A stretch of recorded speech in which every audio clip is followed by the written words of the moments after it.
Hello viewers, welcome to our channel.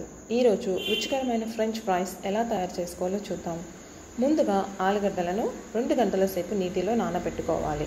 దాంతో అవి క్రిస్పీగా వస్తాయి. వాటిని ఇలా సన్నగా స్లైసెస్గా కట్ చేసుకోవాలి. కట్ చేసుకున్న ఆలుగడ్డ ముక్కలను 2-3 సార్లు మనం మంచిగా వాష్ చేసుకోవాలి. అలా వాష్ చేసినప్పుడు దాంట్లో ఉన్న స్టార్చ్ మొత్తము వెళ్ళిపోతూ ఉంటుంది. అలా వాష్ చేసుకున్న ఆలుగడ్డ పీసులను ఒక క్లాత్ మీద వేసి కాసేపు ఆరబెట్టండి. అందులో ఉన్న తడిదనం అంతా పోయే వరకు ఆరబెట్టండి.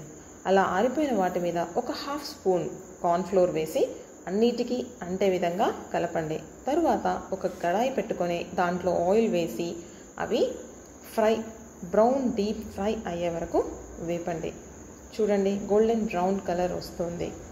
ఇలా వచ్చిన వాటిని తీసుకొని ఒక ప్లేట్లో వేసుకొని దాంట్లోకి ఉప్పు, కారం, కొద్దిగా ధనియాల పొడి కూడా యాడ్ చేసి కలపండి. Yummy tasty French fries serving బౌల్లో టేస్ట్ చేయండి.